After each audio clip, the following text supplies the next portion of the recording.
కీర్తన 7.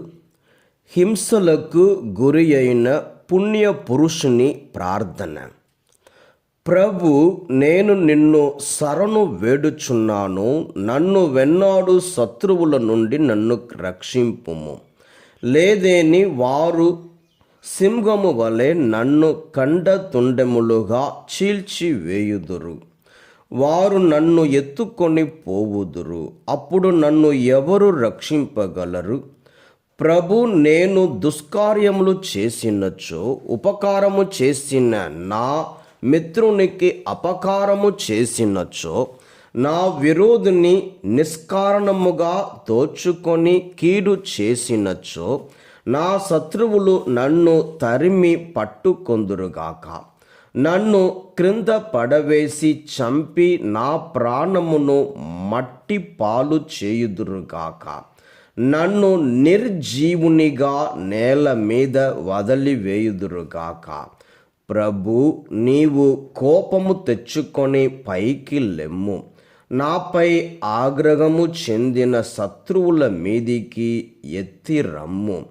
నన్ను ఆదుకొనుటకై శీఘ్రమే మేల్కొనుము. వారికి తీర్పు నిమ్ము. జాతుల నెల్ల నీ చుట్టూ ప్రోగు చేయుము. పరము నుండి వారి మీద పరిపాలనము చేయుము. ప్రభు, నీవు సకల జాతులకు తీర్పు తీర్తువు. నా నీతిని, నా యథార్థతకు తగినట్లుగా నాకు తీర్పు చెప్పుము. హృదయములను పరిశీలించు నీతిగల దేవా, దుష్టుల దౌర్జన్యమును తుదం ముట్టింపుము. నీతిమంతులను బహుకరింపుము. నీవు నీతిమంతుడవైన దేవుడవు. నరుల ఆలోచనలను, కోర్కెలను పరిశీలించువాడవు. దేవుడు నన్ను డాలువలే కాపాడును. అతడు సజ్జనులను రక్షించును. దేవుడు నీతిమంతుడైన న్యాయాధిపతి. అతడు పాపుల నెల్లవేళల శిక్షించును. నరుడు తన పాపములకు పశ్చాత్తాపపడడేని దేవుడు తన ఖడ్గమునకు పదును పెట్టును. వింటిని వంచి ఎక్కుపెట్టును. మరణాయుధములను చేపట్టును. అగ్ని బాణములను రువ్వును. దుష్టుడు దుష్టాలోచనలతో నిండియుండును. వాని కడుపుననున్నది కుతంత్రములు, కనునది వంచనము.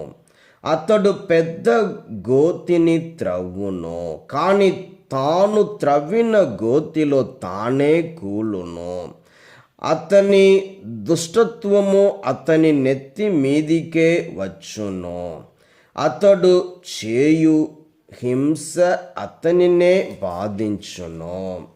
ప్రభువు నీతికి గాను నేను అతనికి వందనములు అర్పింతును. మహోన్నతుడైన దేవుని కీర్తనలతో స్తుతింతును.